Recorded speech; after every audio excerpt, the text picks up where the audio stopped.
Tonight on our news, will growing violent crime in the country impact our number one industry? Hear what the Prime Minister had to say, and how Turks and Caicos is welcoming our Bahamian police officers in the fight against crime. Plus, school is back in session, but are students in the classroom? The Education Minister weighs in. And hundreds of outstanding Bahamians honored. Find out how tonight on our news.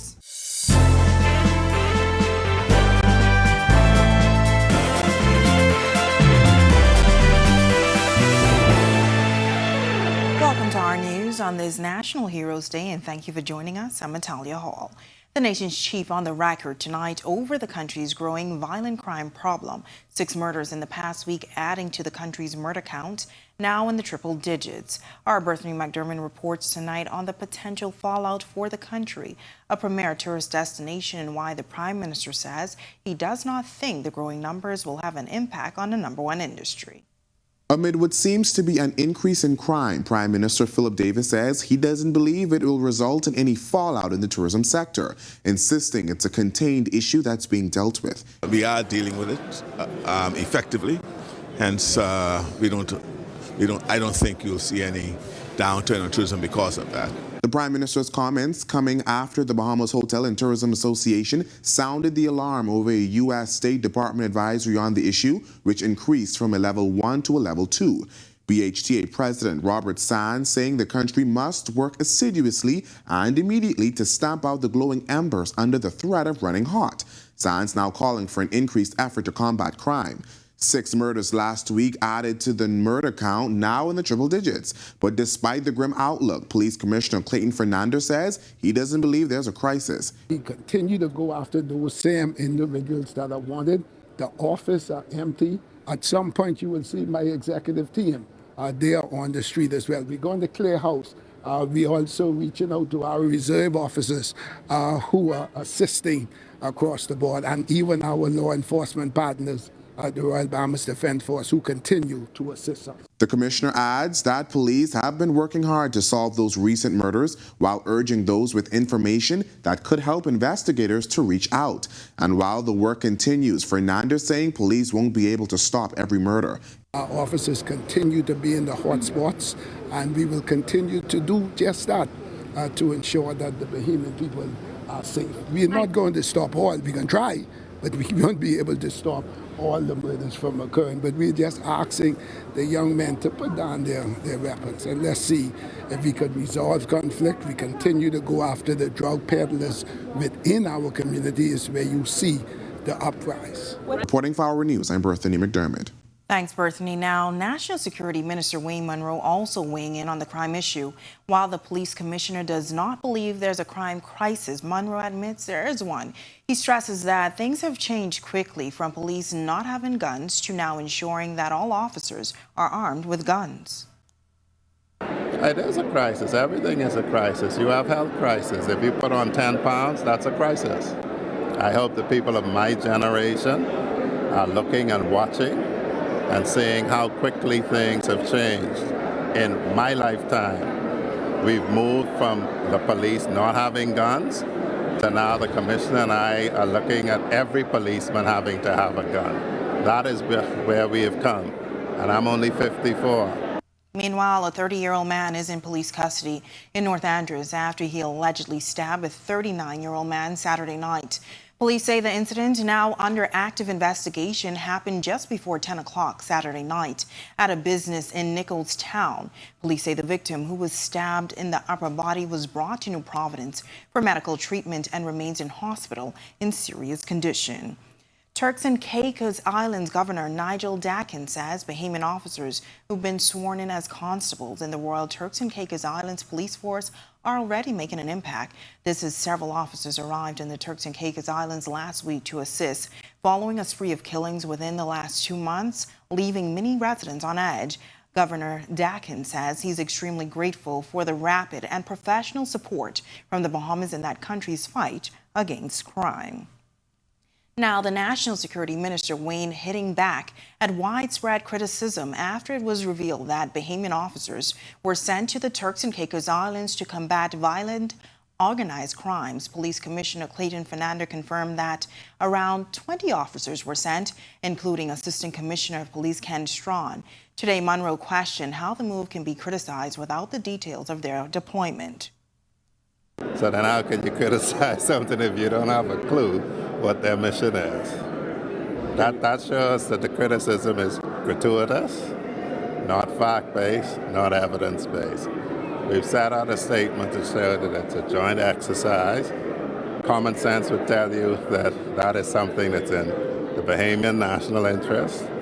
If anybody believes that the Royal Bahamas Police Force shouldn't act in the interests of the Bahamas, then that criticism is very easily answered. Now, Monroe has said the government of Turks and Caicos remains a critical partner in ensuring our people's shared safety and well-being. Monroe also said his ministry and its regional partners recognize the emerging national security threats developing across borders throughout the Caribbean, and the government remains resolved in its strategic approach to mitigating external factors influencing our ongoing crime challenge domestically. Meanwhile, the police commissioner believes crime trends in both countries are linked.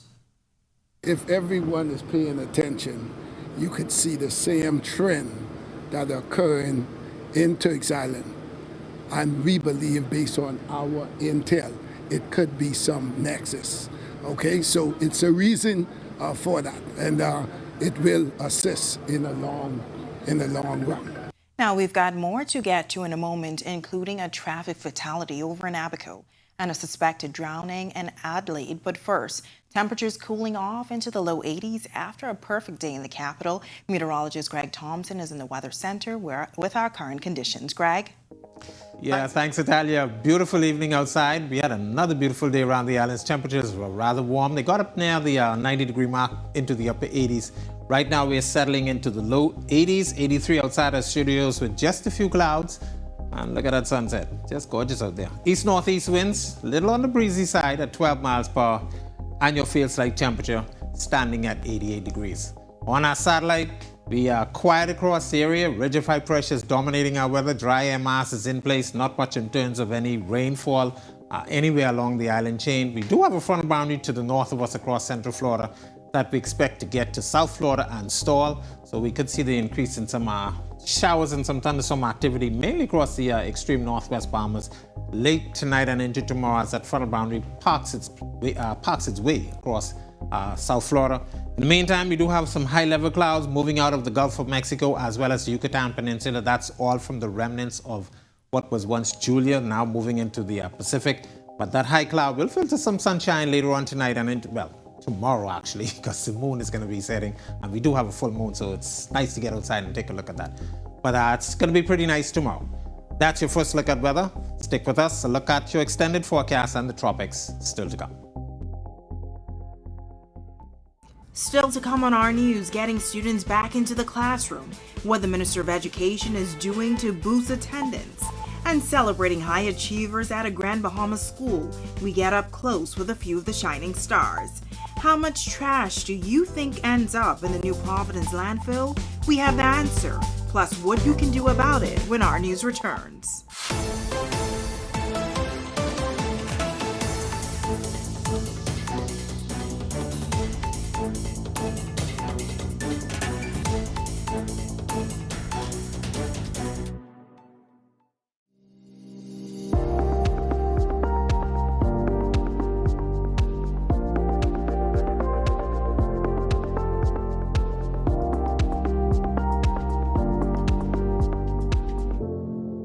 Traffic police investigators in Marsh Harbor, Abaco are probing a traffic accident that claimed the life of a man around 8 Sunday night. Officers say a man was driving with a woman as his passenger in a 2008 silver Honda traveling west on SC Boodle Highway when they collided with a 2010 yellow Chevrolet Camaro traveling east. Police say paramedics pronounced the driver of the Honda dead on the scene, while the other driver and passengers were all transported to the local clinic for medical attention. Police once again urging motorists to drive with due care and attention and to obey speed limits and all traffic signs. Police are actively investigating the circumstances surrounding the death of an 87-year-old man Sunday evening. Reports are that two men were swimming in waters at Adelaide Village when a wave swept both men a short distance from the shoreline. When both men resurfaced, the 87-year-old appeared to be unconscious. Police say the ambulance was called and the victim had no signs of life. Now, foul play is not suspected in this matter, and investigations are continuing. Prime Minister Philip Davis will give a national address tomorrow, his first since becoming Prime Minister last year.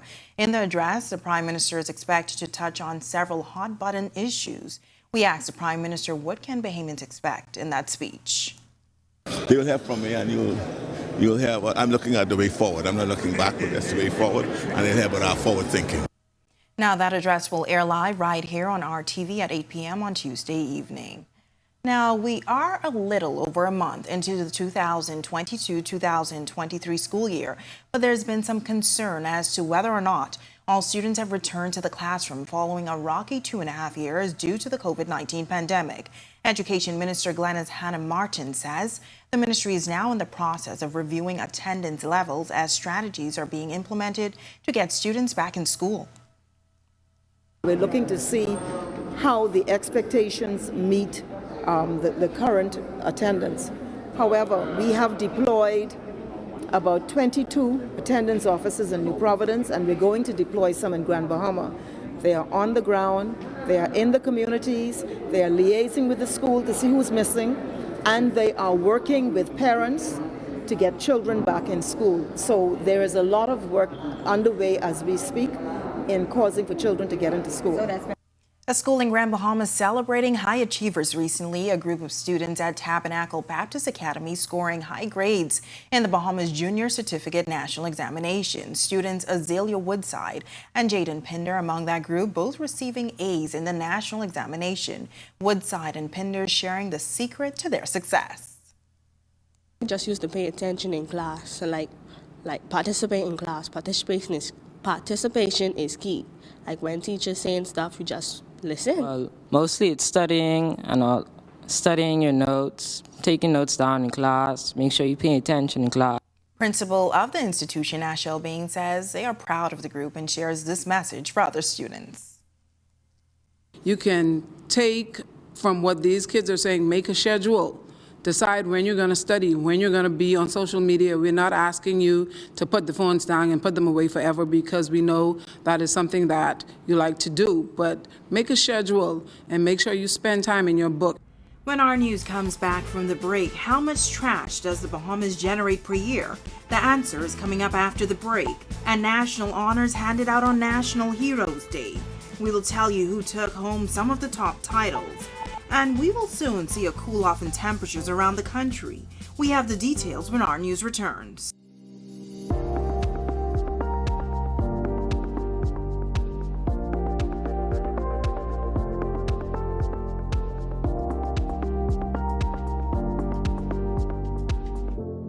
This is our news. Welcome back. There's a new CEO at the helm of the Bahamas telecommunications company.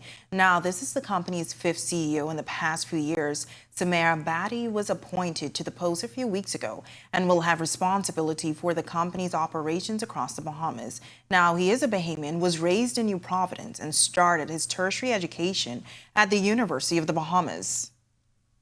Went on to the University of Maryland, consulting at Deloitte.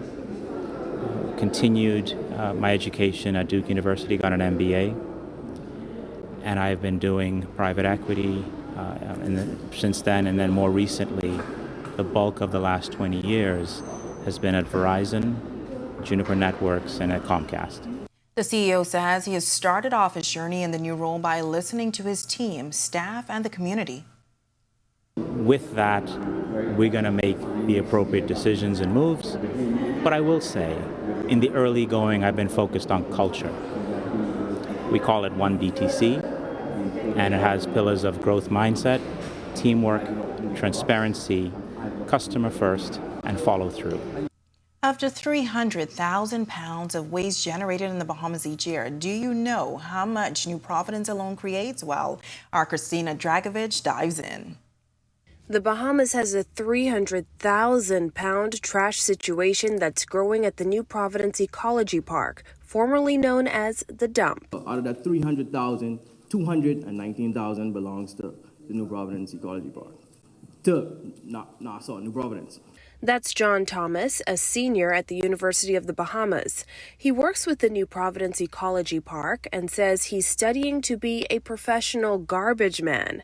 That means taking a critical look at where the country's trash ends up. The systematic covering of trash actually isn't the ideal way of disposing of waste. However, it is the most common and the longest way of disposing of waste.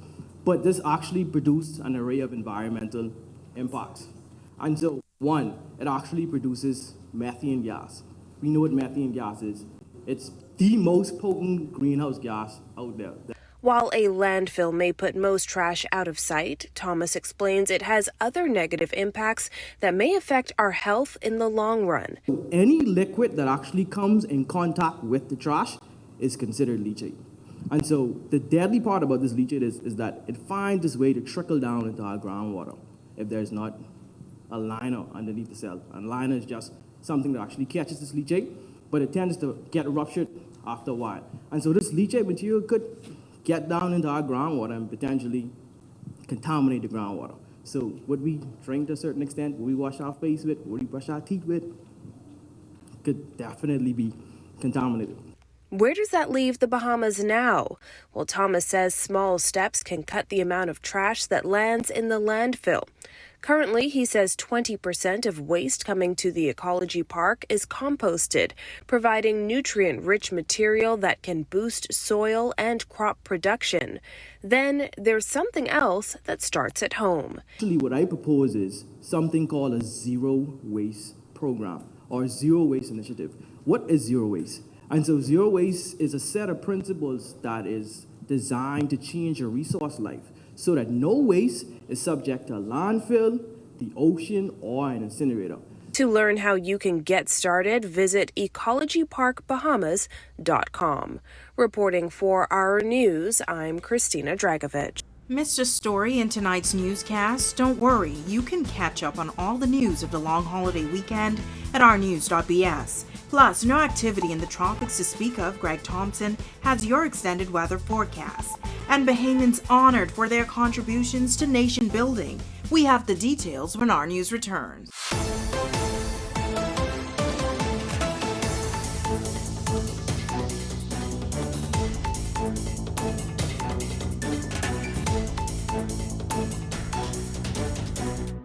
Welcome back to Our News.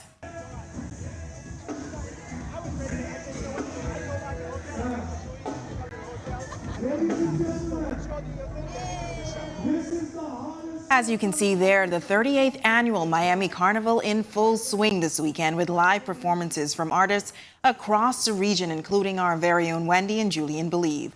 RTV's Charlie Bahama capturing all the excitement for his upcoming show as over 30,000 Miami Carnival masqueraders were set to take part in the Parade of Bands and compete for prizes and the Band of the Year title.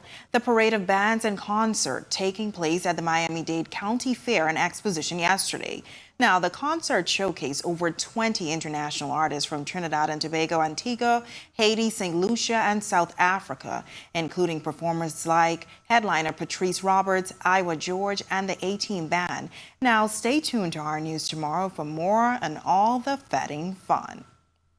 We have a quiet Atlantic right now, and it looks like mostly sunny skies ahead. Greg Thompson is back with your extended weather forecast. Greg? Yeah, thanks again, Natalia, and welcome back, everybody, for our second look at weather. Tropics quiet at this time, exception of what was once Julia, now a remnant low moving into the west coast of Central America, likely to move into the Pacific overnight and into tomorrow. And it's possible that this system could regenerate into something again once it gets into the Pacific Ocean and moves into that warm water. But we are watching an area just to the north of that across Yucatan Peninsula. The National Hurricane Center giving that a low chance for formation will continue to track towards the west and into the Bay of Campeche or the southwest Gulf of Mexico. They are giving it a low to medium chance for formation. It's likely continue its westward track and move into Mexico by tomorrow. So showers and thunderstorms likely to be affecting those areas. The remainder of the tropics quiet, not much in terms of any activity out there. A couple of tropical waves moving across the tropical belt. But here locally, we do have a frontal boundary that's moving across central Florida, likely to move into South Florida by tomorrow. So a couple of isolated showers likely across the northwest Bahamas. This frontal boundary will park itself by tomorrow and eventually wash itself out. And as I mentioned, some moisture associated with that will likely form some showers across that location tomorrow. In the tropics, as I mentioned, quiet. We have some wind shear in place, and then we have that dry air mass moving back into the Atlantic. And we are now at the peak, the second peak of the Atlantic hurricane season. So we're looking for quiet weather throughout the remainder of the week. Boating forecast for all areas tonight to tomorrow. Your winds will be out of the east at around 10 to 15 knots, seas running 2 to 4 feet over the ocean. Your high tide will be at 9:03 tonight. Here's a look now at your national forecast.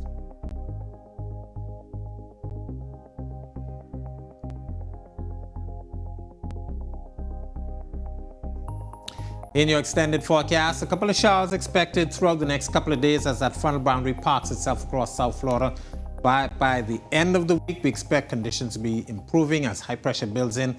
Temperatures will remain in the mid to upper 80s to near the 90-degree mark during the daytime, and we're looking for some low to mid 70s during the nighttime. That's a look at our weather. Make sure you enjoy the rest of your holiday. Hundreds of Bahamians receiving the investiture of national honors today at the Bahamas resorts.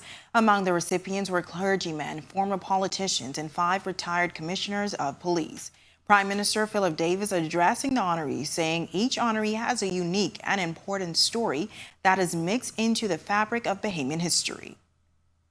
It is in peering into the past that we recognize our own strengths and draw courage to press forward into an ever uncertain future. Now, the contributions were recognized in categories of the Order of the Bahamas, the highest civilian honor, the Honor of Distinction, and the Order of Merit.